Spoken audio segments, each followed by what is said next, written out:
स्वतःला ईश्वराचा अवतार म्हणून घेणाऱ्या राधा मोहन मिश्रा या भोंदू बाबाच्या छळछावणीतून सुटका झालेल्या उच्च शिक्षित पीडित तरुणीने पोलिसांसमोर जो पुरवणी जबाब दिलाय तो ऐकून तुमचाही थरका पुडेल।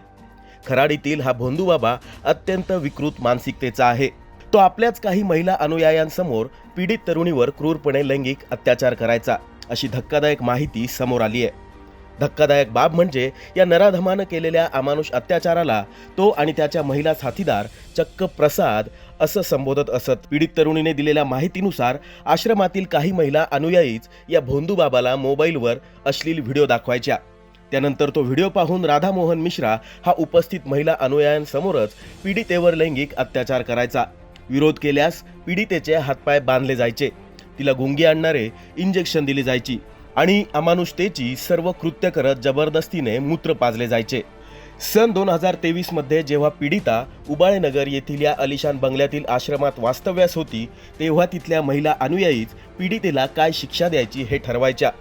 आश्रमातील काम वेळेत पूर्ण न झाल्यास पीडितेला टेसरगन ने म्हणजेच इलेक्ट्रिक शॉक देणारी बंदूक शॉक दिले जायचे, तापलेल्या मेणबत्तीने चटके दिले जायचे आणि बेदम मारहाण केली जायची। अनेकदा या महिलाच पीडितेला जबरदस्तीनं विवस्त्र करून मिश्राच्या बेडरूममध्ये ढकलून द्यायच्या। पीडितेने रडून विरोध केला तर आम्ही हे सगळं सहन केलं आहे, हाच कल्याणाचा मार्ग आहे असे सांगून तिच्यावर दबाव आणून तिला गप्प केले जात होते। तपासात पीडित महिलांनी दिलेल्या माहितीनुसार आरोपी आपल्या अनुयायांना बाहेरच्या जगात सामान्य व्यक्तीसारखे वागण्याचे निर्देश देत असे।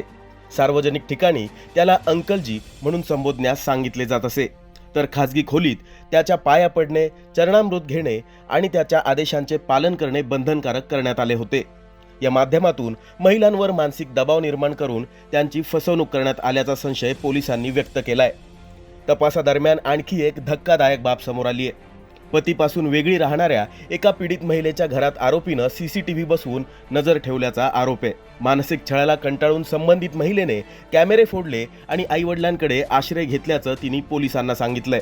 उबाळेनगर परिसरातील अलिशान बंगल्यावर छापा टाकल्यानंतर तेथील एका खोलीत औषधांचा साठा आढळून आला। जप्त केलेल्या साहित्याची तपासणी सुरू असून त्यातून आणखी माहिती समोर येण्याची शक्यता आहे। पोलीस या प्रकरणातील आर्थिक व्यवहार, इतर साथीदारांची भूमिका आणि आणखी पीडित व्यक्ती आहेत का याचाही सखोल तपास करतायत।